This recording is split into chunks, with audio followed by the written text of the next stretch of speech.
The enemy of your enemy is often your friend. Russia and North Korea are proving this saying to be true.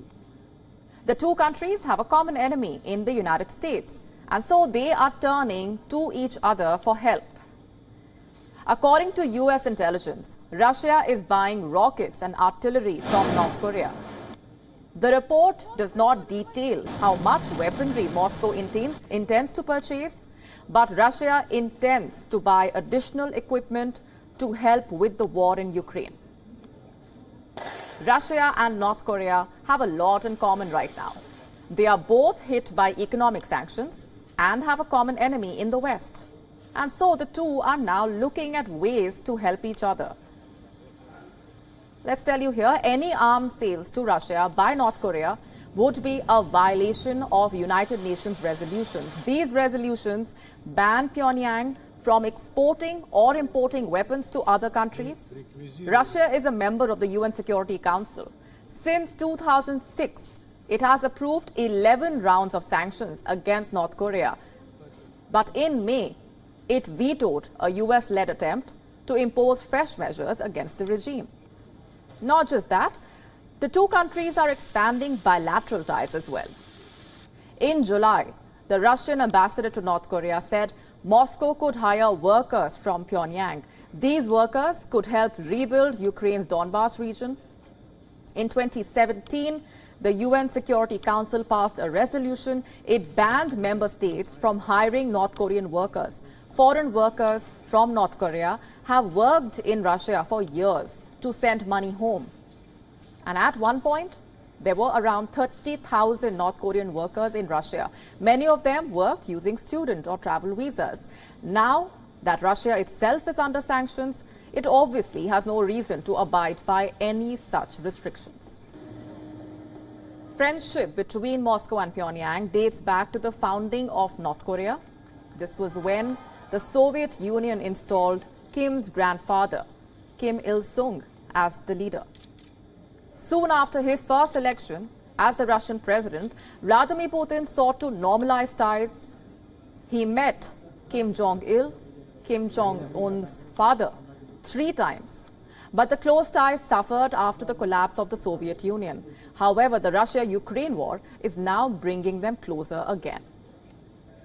In February, North Korea defended Russia's invasion of Ukraine, and soon after, it recognized the independence of Donetsk and Luhansk.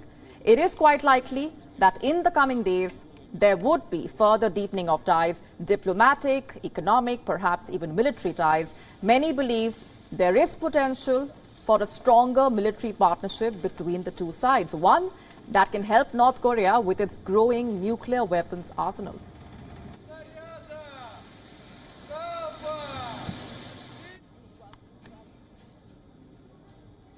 With me on the broadcast from Washington, D.C. is Peter Kuznick. He is the director of the Nuclear Studies Institute at American University. Thanks very much for being here on the broadcast. What do you make of these reports of U.S. intelligence indicating that this arms sale could be happening? And what would the deepening of ties between Russia and North Korea really mean?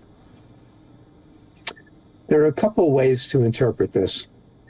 Many people are saying this is a reflection of Russia's weakness. The fact that they have to turn to Iran for drones and North Korea for artillery shells and rockets means that Russia is depleting its own supplies and is not manufacturing enough. Others interpret this as suggesting that Russia is committed to being here for the long run, and this is just the beginning. And there'll be more sales of arms from North Korea and Iran, and that this is a sign of Russia's serious commitment to carrying out this long-term struggle. It's clear that Putin has not wanted to mobilize the entire Russian nation as part of this war effort, and that Russia has been expending great amounts of its armaments in the fighting. There's been a lot of criticism, at least the United States and the West have been leaking intelligence reports showing that Russia's military has not functioned as well as was expected, and that Russia's weapons have not performed as well as expected. There's also reports saying that the drones that they've gotten from Iran have failed mechanically in many instances. We don't know to what extent this is true, but as part of the narrative that Russia is not succeeding on the battlefield and that Ukraine has the ability to not only endure, but actually to reverse the situation and begin to win back territory. In any case, it seems like we are in for the long run. And anybody who wants to see peaceful relations restored does not have much hope at this moment for diplomacy and negotiations. Right. How should West be viewing this deepening of ties between Russia and North Korea? Well, as you mentioned before, Russia and North Korea have a long history going back to before 1948, that Russia was really helping to prop up the North Korean government for all of those decades until the Soviet Union itself collapsed. But after the 1990s, there was very little relation between Russia and North Korea.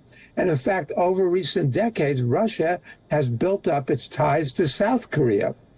But in recent years, Russia and North Korea have been, in some ways, thrown back together as pariah states, as states who are experiencing sanctions. And so they've deepened their ties. And Russia and China blocked the UN sanctions resolution in May. Russia has been increasing its ties to North Korea economically and trade-wise. And so this is just another step in that direction. The fact that North Korea is even talking about sending North Korean workers to help rebuild parts of Ukraine that have been destroyed in the fighting to assist Russia is also significant. So there's a lot going on here. And it does show that in many ways, the sanctions that the West are imposing on Russia have been successful in certain areas. It has not been successful in terms of destroying the Russian economy, because Russia has increased its oil and gas sales to India, to China, and to other countries to make up for the reduced sales to Europe. But Russia has been hurt by the fact that they can't get advanced electronics, microchips, and buy weapons. China, which has been buying a lot of oil and gas, has not been willing to sell those advanced weapons to Russia for fear of U.S. sanctions, especially cutting off the computer chips or the components it needs to make those computer chips.